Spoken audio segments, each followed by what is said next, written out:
There's a lot of buzz around artificial intelligence at the moment, and the term AI seems to be thrown around a lot. But what is it exactly? To clear things up, I just wanted to do a quick video around this topic. First of all, let's look at the definition. To avoid confusion, we have to go back to the earliest and hence purest definition of AI from the time when it was first coined. The official idea and definition of AI was first coined by J. McCartney in 1955 at the Dartmouth Conference. Of course, there was plenty of research work done on AI by others such as Alan Turing before this, but what they were working on was an undefined field before 1955. Okay, so here's what McCarthy proposed. Quote, "Every aspect of learning or any other feature of intelligence can in principle be so precisely described that a machine can be made to simulate it. An attempt will be made to find out how to make machines use language, form abstractions and concepts, solve kinds of problems now reserved for humans, and improve themselves." Translation. In essence, AI is a machine with the ability to solve problems that are usually done by us humans with our natural intelligence. A computer will demonstrate a form of intelligence when it learns how to improve itself at solving these problems. To elaborate further, the 1955 proposal defines 7 areas of AI. Today there's surely more, but here are the original 7. 1. Simulating higher functions of the human brain. 2. Programming a computer to use general language. 3. Arranging hypothetical neurons in a manner enabling them to form concepts. 4. A way to determine and measure problem complexity. 5. Self-improvement. 6. Abstraction, defined as the quality of dealing with ideas rather than events. 7. Randomness and creativity. After 60 years, I think realistically we've completed the language, measure of problem complexity, and self-improvement to at least some degree. However, randomness and creativity is just starting to be explored. This year, we've seen a couple of web episode scripts, short films, and even a feature-length film co-written or completely written by AI. They don't really make sense, but here's a few snippets for your entertainment anyway.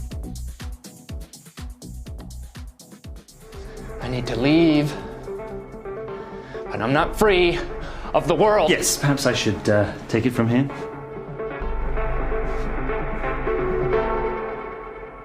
I'm not going to do something. It's not a dream, but I've got a time to stay there. Well, I still think you could be back on the table. It's a damn thing scared to say.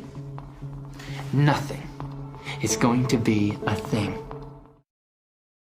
From not make is so longer of the face in the comprised. And a person is what the world on the country of have the construction of the mic could to person in front are, and how they deal to part of them.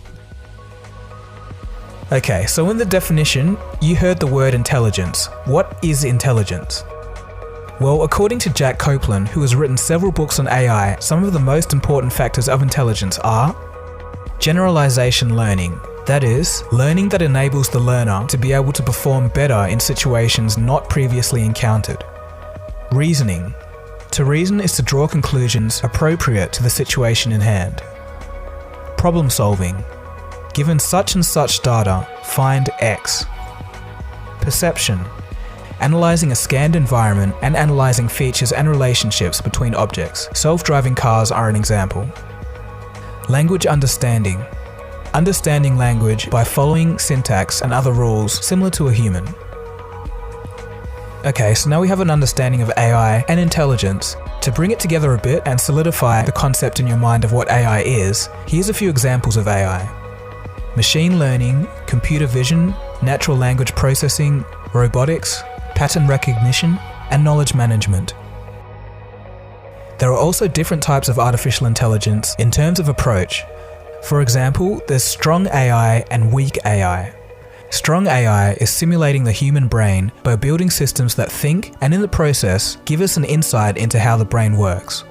We're nowhere near this stage yet. Weak AI is a system that behaves like a human but doesn't give us an insight into how the brain works. IBM's Deep Blue, a chess-playing AI, was an example. It processed millions of moves before it made any actual moves on the chessboard. It doesn't stop there though. There's actually a new kind of middle ground between strong and weak AI. This is where a system is inspired by human reasoning, but doesn't have to stick to it. IBM's Watson is an example. Like humans, it reads a lot of information, recognizes patterns, and builds up evidence to say, hey, I'm X% confident that this is the right solution to the question that you have asked me from the information that I've read. If you want to know more on IBM Watson, you can click on the annotation now or the link in the description below. Google's deep learning is similar, as it mimics the structure of the human brain by using neural networks, but doesn't follow its function exactly. The system uses nodes that act as artificial neurons connecting information. Going a little bit deeper, neural networks are actually a subset of machine learning. So, what's machine learning then? Machine learning refers to algorithms that enable software to improve its performance over time as it obtains more data. This is programming by input-output examples rather than just coding. So that this makes more sense, let's use an example. A programmer would have no idea how to program a computer to recognize a dog, but he can create a program with a form of intelligence that can learn to do so. If he gives the program enough image data in the form of dogs and let it process and learn, when you give the program an image of a new dog that it's never seen before, it would be able to tell that it's a dog with relative ease. Okay, so before we finish, just one last concept. Most artificial intelligence algorithms are expert systems. So what's an expert system? The often cited definition of an expert system is as follows. An expert system is a system that employs human knowledge in a computer to solve problems that ordinarily require human expertise. Basically, it's the practical application of a knowledge database. We've arguably only just got the first proven non-expert system this year, DeepMind's AlphaGo. AlphaGo is not an expert system, meaning that its algorithms could be used and applied to other things. Demis Hassabis, who was the co-creator of DeepMind, highlighted this in a Google blog. Quote, "We are thrilled to have mastered Go and thus achieved one of the grand challenges of AI. However, the most significant aspect of all of this, for us, is that AlphaGo isn't just an expert system built on handcrafted rules. Instead, it uses general machine learning techniques to figure out for itself how to win Go." He goes on, quote, "Because the methods we've used are general purpose, our hope is that one day they could be extended to help us address some of society's toughest and most pressing problems, from climate modeling to complex disease analysis." End quote. In other words, the algorithms that AlphaGo used to win Go could serve as a basis to be applied to very complex problems. If you want to know more about AlphaGo, hit the annotation now, or you can follow the link in the description. Alright, so to bring this all together and summarize all that we've learnt, let's recap. So what is AI? Commonly, AI, or artificial intelligence, is a machine or a computer program that learns how to do tasks that require forms of intelligence and are usually done by humans. And the other thing to take away, intelligence comes in many forms and has many different aspects. At this time, we just have many different types of AIs that are good at particular subsets of intelligence. So anyway, I hope that clears things up, as a lot of people were confused about what AI actually is. Artificial intelligence is making rapid strides. There's talk of a new evolution that could fundamentally change life on our planet. Artificial intelligence has the potential to revolutionize every aspect of daily life: work, mobility, medicine, the economy, and communication. But will AI really make medicine better and doctors superfluous? When will self-driving cars hit our roads? Will intelligent robots usurp our jobs? And are we heading for a dystopia with no privacy and total surveillance? What exactly is artificial intelligence, and how much can it really do? What will change, and what will remain pure fantasy? To answer these questions, we embarked on an exciting journey to meet the scientists working on our future in the US, Britain, Germany, and China.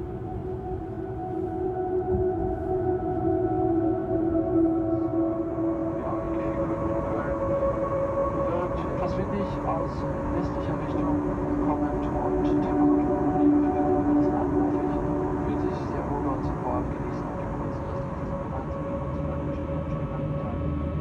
Our first stop, Silicon Valley in California. Apple, Google, and Facebook all have their headquarters here. It's the epicenter of the digital revolution. The tech industry has changed the face of the San Francisco Bay Area. New startup companies launch every day. Rents have exploded, and artificial intelligence is the buzzword. A new type of supermarket recently opened its doors here. Amazon Go. All you need here is an app. And since you have an Amazon account already, please take the Hold your mobile phone to the scanner, and you're in.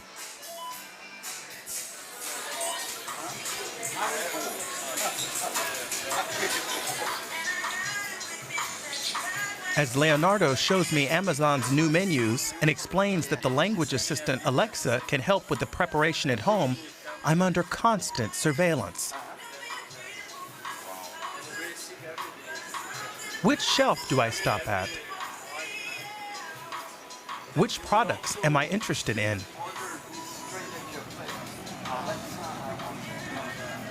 On the ceiling, sensors and cameras. Intelligent image recognition captures my every move. What do I take off the shelf? What do I put back? And what do I take with me? This branch is still in its test phase, but Amazon plans to open 50 such grocery stores this year alone. The end of the sales assistant. Just walk out. No more standing in line. No cashiers. I feel a bit like a shoplifter as I leave. Comfort at the cost of privacy. My receipt.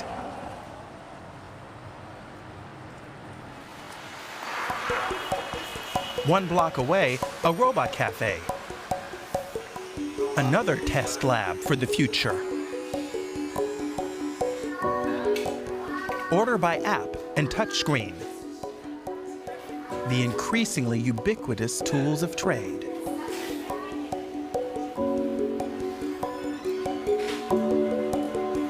My first ever cup of coffee served by a robot. So this is the taste of the future. AI will change our shopping experience, but what will happen to employees? Stanford University is at the forefront of global AI research with an annual budget of $6.5 billion.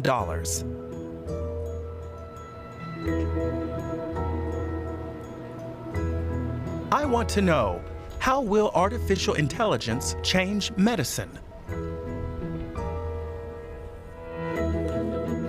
Researchers here have developed an artificial intelligence algorithm that can screen X-rays for certain diseases. Computer scientist Pranav Rajpurkar shows me how easy it is to use. Take a picture of an X-ray with your mobile phone, upload the image, and a few seconds later, you get the diagnosis. It's a mass, and it's saying this thing over here is a possibly cancerous lesion. Ooh. And I can see that right over here. Okay, so it gives you, if I may have a look at it, now probabilities for pneumonia, a nodule, edema, effusion, and that goes bang. Yeah. Now, how does this work? I mean, how did you get to the point? We started with a large data set of chest x-rays, which were released by the NIH, and these contained x-rays and then also labels of different pathologies and whether they existed in those x-rays. So it might say, okay, here's an image, and on this image I have pathology 1, 2, and 3. And we had 100,000 of these images. So we trained a model that can take as an input an X-ray and then output the probability of several different pathologies on this X-ray. Artificial intelligence is modeled on the human brain, a gigantic network of almost 100 billion interconnected neurons.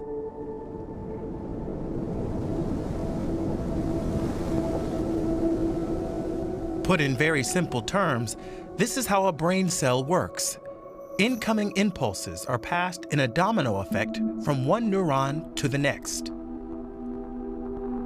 The resulting circuit connects the neurons, and it is this circuit that artificial intelligence tries to simulate as a digital neural network. Like our brains, the network can learn how to identify tuberculosis, for instance. First, the network needs to be trained or taught. X-rays of tuberculosis patients are fed to the system. Initially, it struggles to correctly identify the condition. But every time an X-ray is fed in, the network's structure is adapted and its diagnostic ability improves. It takes thousands and thousands of clinical data sets to train the machine.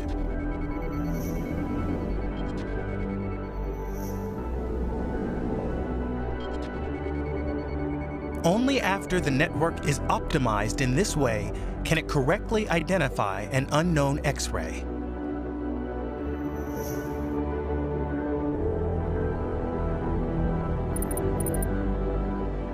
But how accurate is artificial intelligence compared to a doctor's expertise? We have actually done this test twice at this point. Once with a set of studies from the NIH data set that we had a group of radiologists label, and then we compared the accuracy of the model to the radiologists, and we found that they were very similar in terms of accuracy on most pathologies. On one of them, the model was outperforming the radiologists, and on 3 of them, the radiologists were outperforming the model. And then we repeated the experiment, this time using a data set from Stanford, which we recently released, which is 200,000 chest x-rays. And then we had a similar setup where we had 3 subspecialty radiologists. These are very uncommon, very trained radiologists to decide what the ground truth for a particular set of images was. And then we compared general radiologists to the algorithm at the task and found that they had similar levels of performance. So these are all Stanford radiologists, so they're trained. They should be good. Yeah. Reading X-rays accurately is a complicated process, but artificial intelligence is making fast progress. When it comes to identifying or recognizing simple images, computers have surpassed human accuracy. Now, if I look at your picture, it's always probabilities. So there are cases where the machine is not really sure what would be sort of a clear decision to say, okay, this is, I don't know, pneumonia or something else. Yeah. I think it's good to talk in terms of probabilities, because probabilities also give a sense of the algorithm, the model's uncertainty on that particular problem. I think one difficulty with probabilities is that it does make it hard for humans to interpret. Like, what does the probability of 88% versus 92% mean in terms of the decision I should make in the clinic? And so I think in that sense, one of the things that we could experiment with doing in the future is, rather than showing probabilities that are so fine-grained, maybe we can show things like unlikely, or this pathology is likely, or this pathology is possible. In healthcare, artificial intelligence is powering a revolution. Scientists are using artificial intelligence algorithms to sift through seemingly banal data, such as the up and down motion of the steps we take every day. They're looking for conspicuous patterns that could serve as early warning signs of disease. Scientists in the English city of Birmingham are working on a revolutionary diagnostic method. To date, there are no specific tests to detect Parkinson's disease, making diagnosis difficult. AI could change that. Max Little is a mathematician at Aston University. Press Start Test to begin the recording.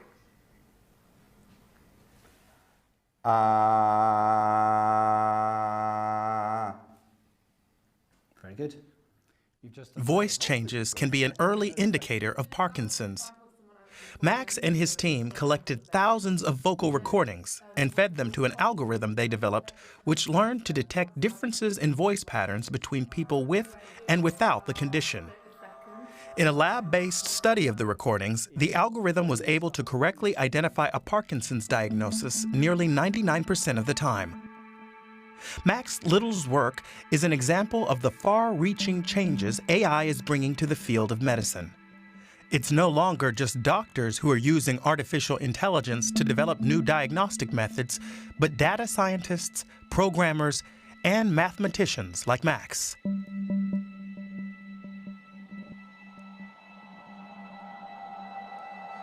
One example, when a person walks, sensors in their smartphone register the up and down motion of their gait. But what information can be gleaned from such data?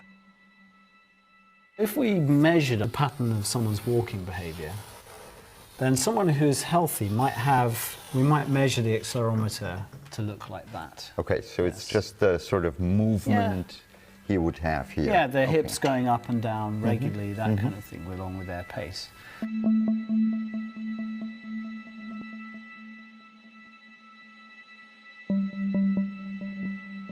But if you looked at somebody with Parkinson's disease, they may have these small steps like this, and they may be irregular, or they may have patterns like that, or they may even freeze and stop like that. So you can see that there's a difference. There's a difference. So you can also now train an algorithm, for instance, to pick out features like what is the distance between the time distance between these peaks, and it could also do the same with this, and it would be able to do that very precisely.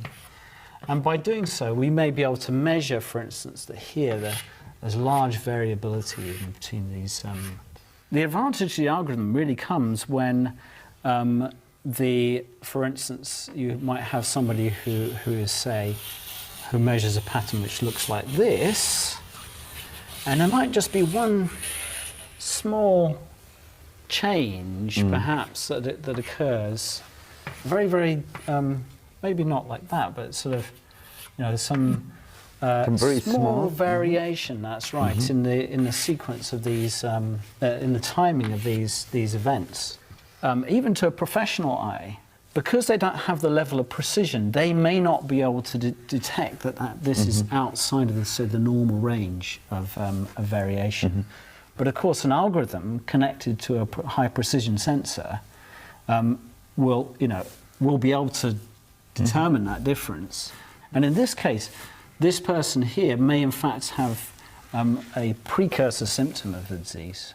So this would mean that this person, with the help of an algorithm, could be diagnosed as having Parkinson, whereas the doctor himself would miss him out. That could, for the first time, make it possible to detect precursor symptoms of Parkinson's and enable early intervention. But what else does the data on our smartphones reveal?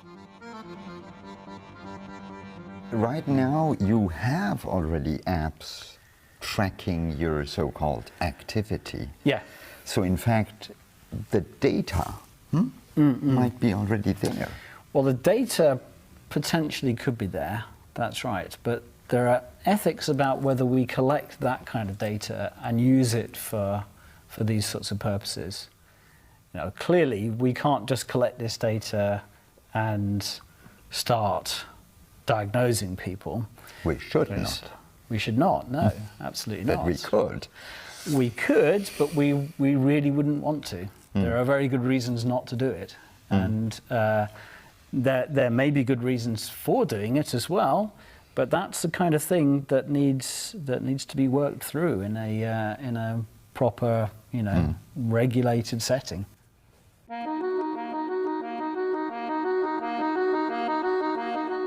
After our interview, Max Little tells me he's received several lucrative offers to join tech giants who smell new business opportunities.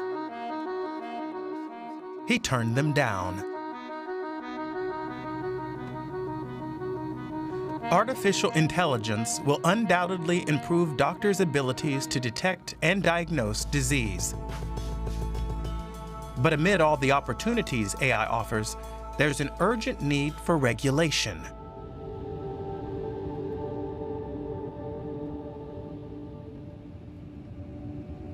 We're on our way to China, a country that has experienced breathtaking change in recent years.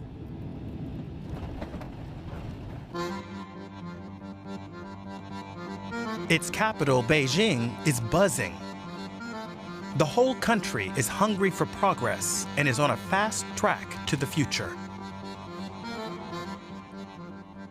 Time seems to move faster here. By the year 2030, China aims to be the global leader in the field of artificial intelligence.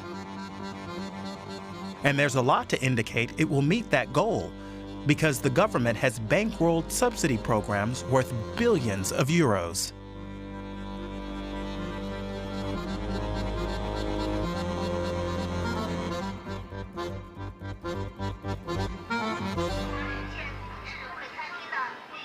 These robots aren't assembling cars, they're the big attraction in Beijing's latest smart restaurant.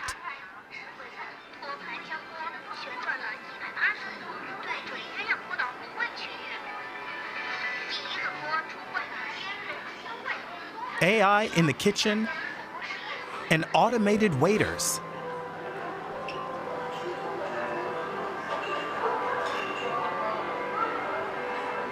I have a meeting here with the design researcher Gesche Just. A former internet ambassador for the German government, she's currently spending a research semester at Tongji University in Shanghai. I ask her about her impressions of China. There's this real hunger in this city, and it's super fun to talk to young people because they want to be the motors of change. They work day and night. They have a new work-life balance model. It's called 996. I thought, what do you mean 996? And they said, we work from 9 a.m. to 9 p.m. 6 days a week. That's the better model now, because they used to just work non-stop. But no one's stopping. No one's hitting the brakes. They work like crazy because they want to bring about change. This restaurant cost $20 million, just the one restaurant. They've invested this huge sum to digitize the entire operation. They aren't just robots serving the food, the whole kitchen is digitized. Refrigeration is monitored, supply chains are monitored, there are dashboards for everything. Everything is connected here, where they're testing what works and which aspects can be implemented in other restaurants of this chain. That's the idea here, to just try things and to think big.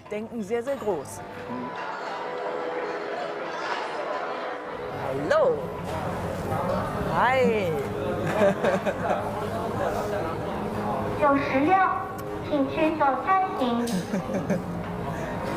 So I'll just help myself, if I may. Super. 你好，你谢谢。谢谢。 But what about privacy?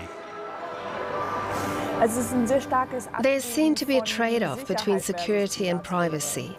You often hear how AI has increased public safety. For instance, that the ubiquitous surveillance cameras have dramatically increased the crime-solving rate. It's hard for us to relate to because privacy and personal rights are so important for Germans. But here there's a different tradition and take on the issue.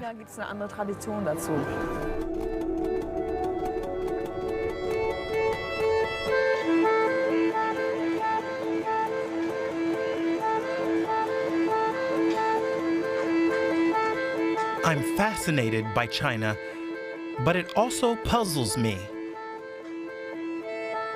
How can they be reconciled? The high civilization of ancient China and the modern industrial state, with surveillance cameras everywhere.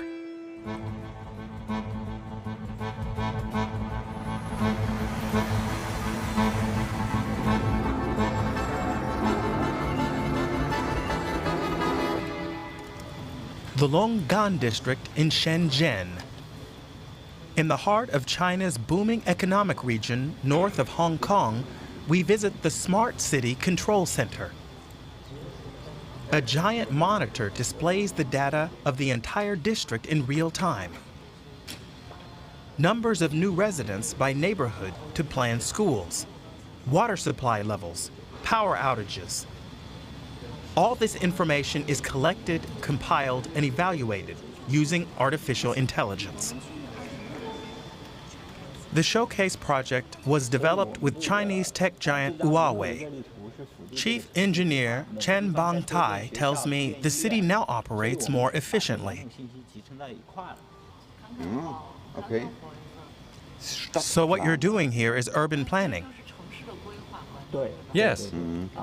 The systems are a big help. These are hospital beds. Right now, there are 15,000 doctors and nurses and 7,600 beds. So is Shenzhen currently healthy or sick?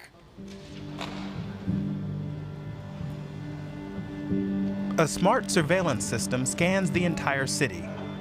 Illegal structures, like this one on a roof, are quickly identified and demolished.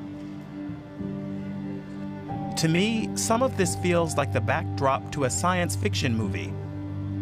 Employees with live streaming body cams inspect side streets. This is total surveillance.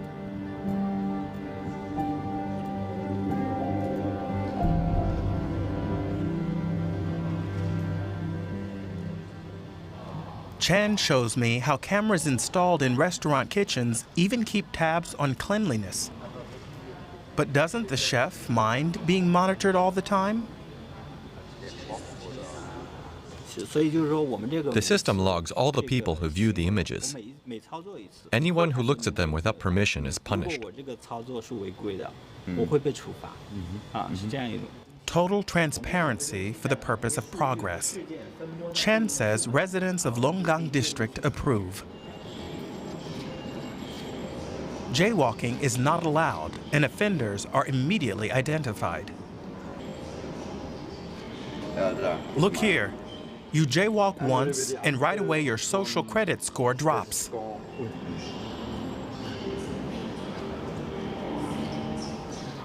This degree of surveillance is unthinkable in the West. But here in China, they take a different view and say it's driven a drop in crime. What does it say here? Male youth without glasses. Youth? Yes, suddenly you're a youth. I love Chinese facial recognition. Youth.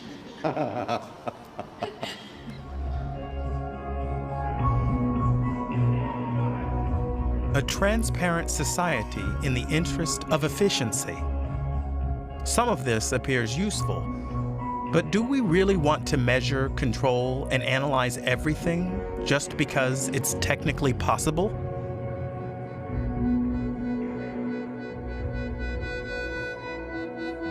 Won't that inevitably lead us down a road to data dictatorship?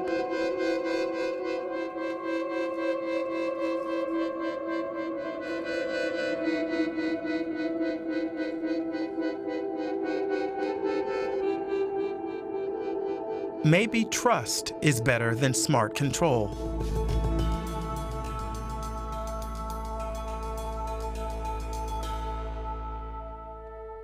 Silicon Valley, a synonym for innovation and unlimited freedom.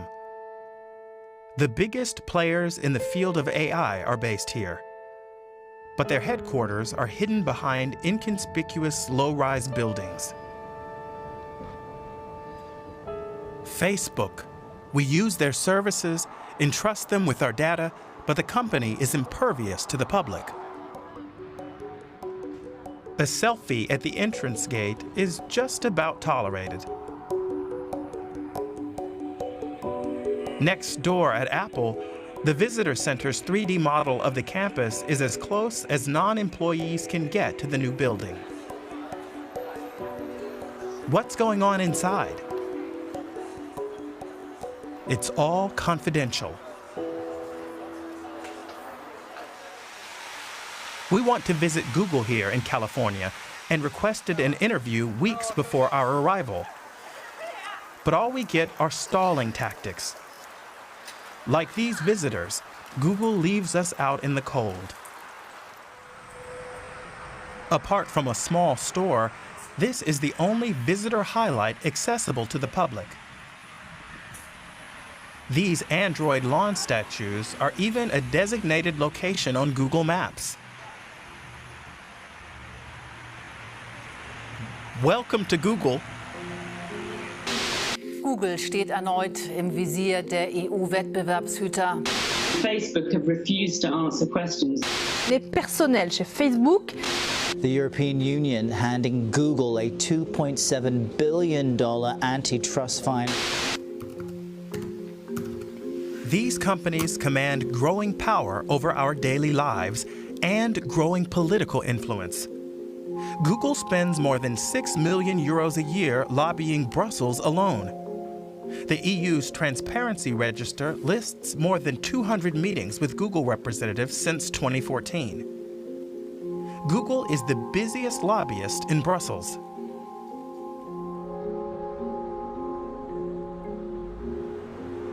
We finally get our interview, not in California, but in Munich, Germany, with one of the longest-serving employees, Jens Redmer.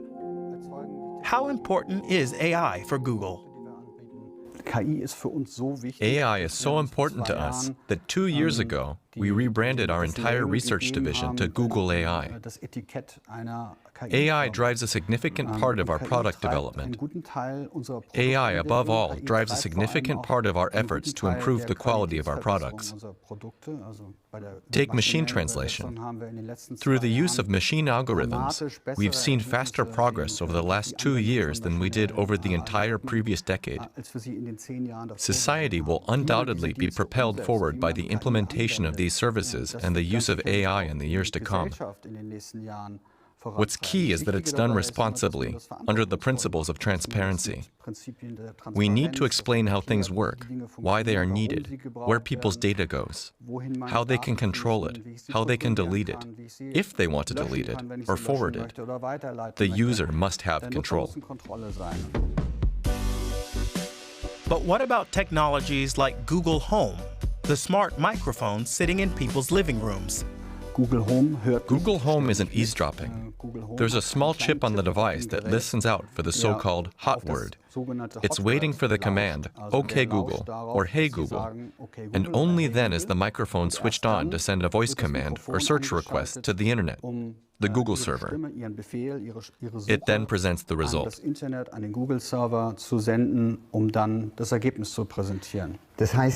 So, as a science reporter, I'm naturally curious about the future. There's this patent application from September 2016. Google's application gives a detailed account of what can be deduced from household noises, how long we brush our teeth, whether we argue, or whether a housemate is ill. It's much more about capturing atmosphere and habits than words, and it's a Google patent application that anyone can look up. I don't know anything about this particular patent application. We have a whole series of patent applications every year. Most of them are imaginary, fictitious services, which, like in many other companies, are never translated into real services. So I can't say anything about this particular patent at this point.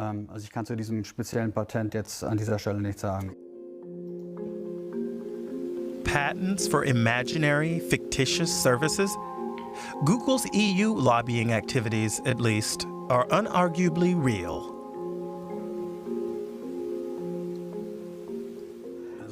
How much does Google intervene in the EU? I think the more important question is the one that lies between the lines. Namely, how ethically does a company deal with product development?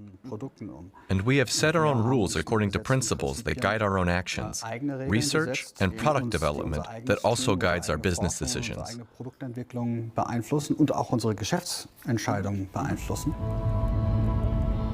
On its home turf in the United States, Google is facing mounting political pressure. In Washington, we meet Barry Lin, head of the think tank Open Market Institute. He warns of the dangers posed by tech giants' influence.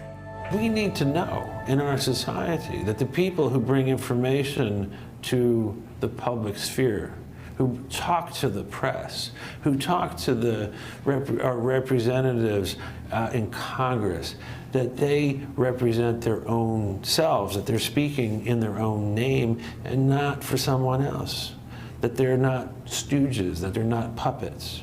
And the fact is today, our society, this is true here in Washington, it's true in Europe, our society is filled with puppets, with stooges who represent the interests of Google and Facebook and Amazon.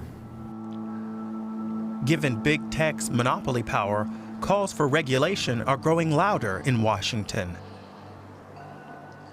When you have a monopoly, whether it's over retail, whether it's over search, then it means that the public doesn't actually have the ability to understand how that information is being used, how that power is being used. Monopoly per se, unless it is regulated closely by the public, is a danger.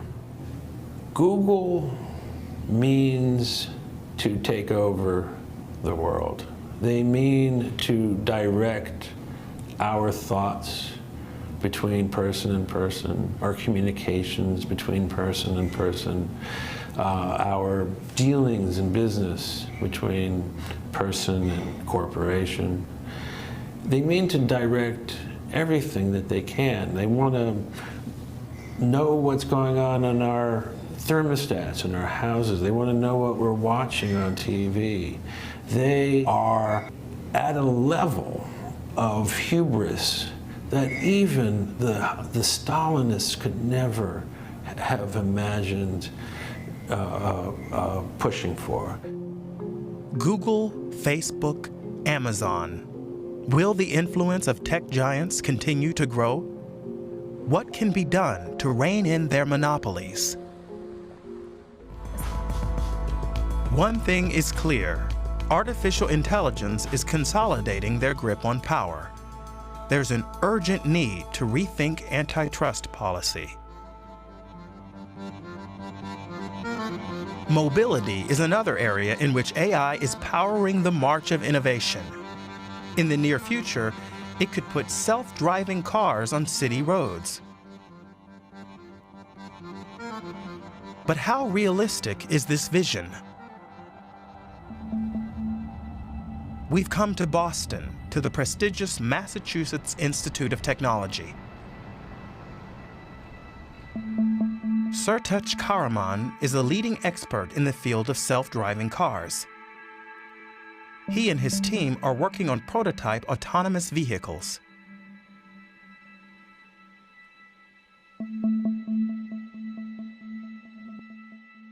I think that we've nailed a couple items with computers and machines. One is all of this mapping and localization, all that technology works super well. Computers can know where they are within centimeter, maybe sometimes with millimeter precision, way more than what is required to drive. Computers are now able to look around and understand where everybody else is. But that's not what's required for driving. What's really required is to understand what's going to happen next. In the next 3 seconds, 5 seconds, next minutes, maybe even sometimes next hour. And so that's the key missing piece.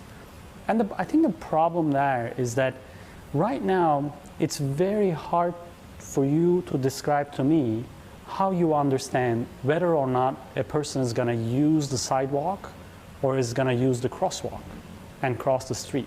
Sometimes you look at the face of a person and that facial impression gives them away and you will slow down. Sometimes not. They may be looking at the same direction, they may be standing in the same location, it's just a little face impression, maybe just the way they stand. And unfortunately, that kind of intuition, gut feeling, and so on, is very hard for us to program into the computers.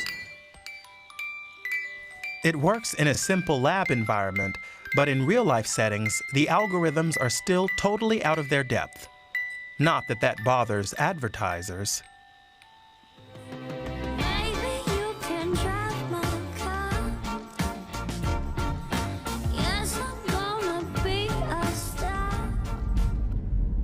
Our test drives were nothing but a series of glitches.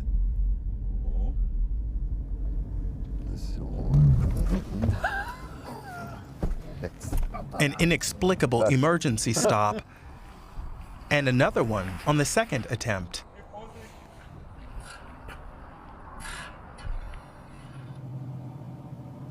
The sensors on this vehicle were overtaxed by a car parked on the curb.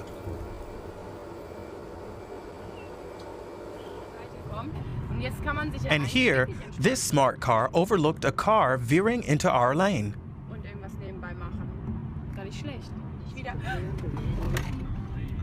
Well, that didn't work. Talking to the MIT engineers, it becomes clear that to build a self-driving car, developers need to meet a massive scale of technical requirements. What I think about fully autonomous cars is that I will be very surprised if it happens in less than 10 years. Also, I will be very surprised, I'm a big believer, I'd be very surprised if it doesn't happen in 20, 30 years. I think it will happen at some point. But I do think that people really underestimate the kind of technology required to be built to make your car fully autonomous under every condition, every circumstance, every whatsoever. That's the very hard part.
The fully autonomous car is a distant dream, but driver assistance systems are already making our roads safer.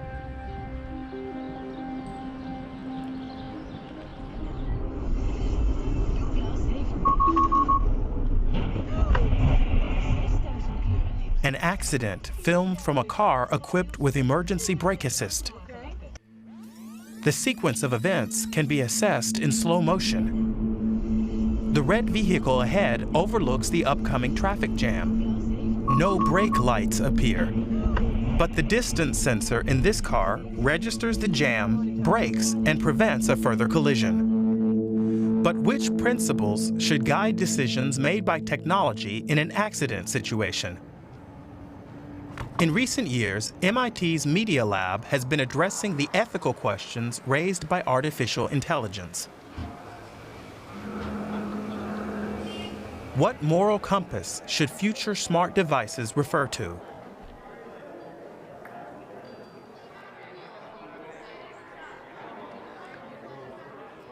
Iyad Ravan is one of the world's leading experts on such issues.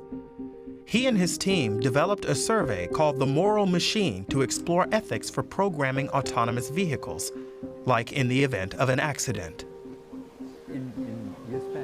Most of the time, people don't remember anything and people have no time to react. Everything happens very quickly, so they just are surprised. Maybe they see something in front of them and they just swerve in some random direction, or maybe they just freak out and press the brakes.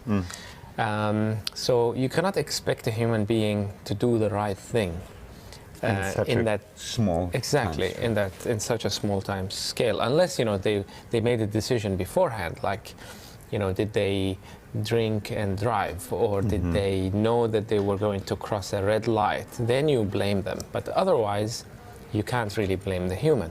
But with a machine, because of the speed of the electronics, because the autonomous car is evaluating the environment millions of times per second, then time goes much slower for the machine, and it's able to recalculate the situation and maybe recalculate the strategy.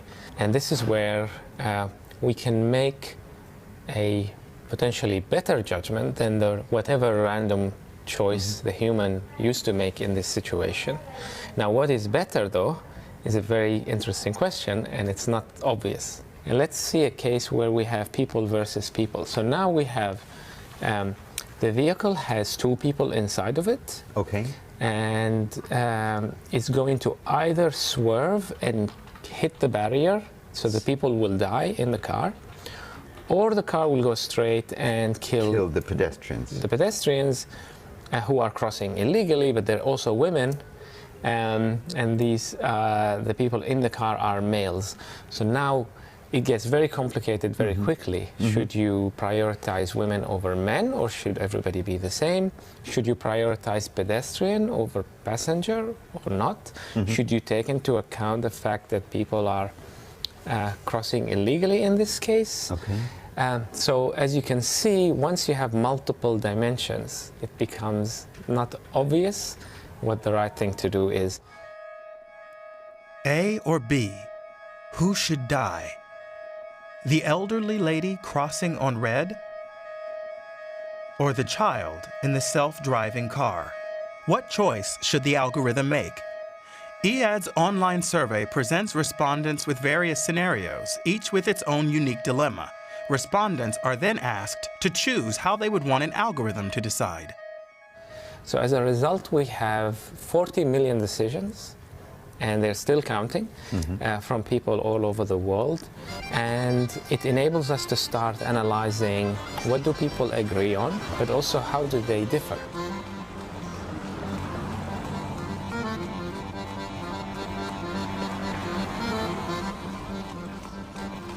So does our culture influence our moral judgments? People always agree on saving more lives, saving children, saving people who cross legally over people who don't cross legally, and so on. The most interesting part is you could pick a country like Germany. Yes, and you could see how they compare to the global average. You could see... okay. So the status is not really important, but what you can see in Germany is preferring inaction. Yeah, so if you don't have to, if you prefer to just go straight. Yes. Which is the default. Don't take a decision. Exactly. This means Germans don't like to take a decision? Yes.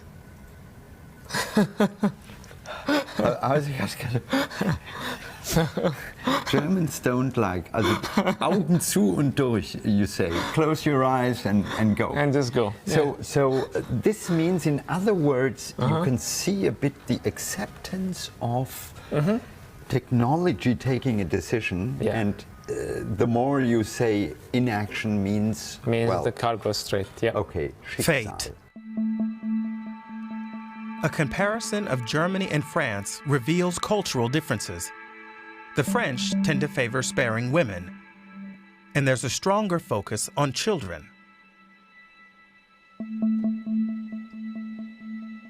And contrary to Germans, the French don't want to leave things to fate. They want the machine to make the decision. And the machine is kind of a mirror. For the first time, something that you did subconsciously or maybe instinctively, in the case of an accident, you just act randomly. Now you have to make a conscious choice, and the machine is forcing you to make a choice, right? You cannot hand wave it, because in the end you have to program something. Driverless cars aren't yet ready for the road, and ethical questions still abound. artificial intelligence harbors immense potential to benefit daily life, medicine, or mobility. But we also need to look beyond the technical possibilities. What aim does such progress serve? It's a question artificial intelligence algorithms can't answer. Only humankind can do that.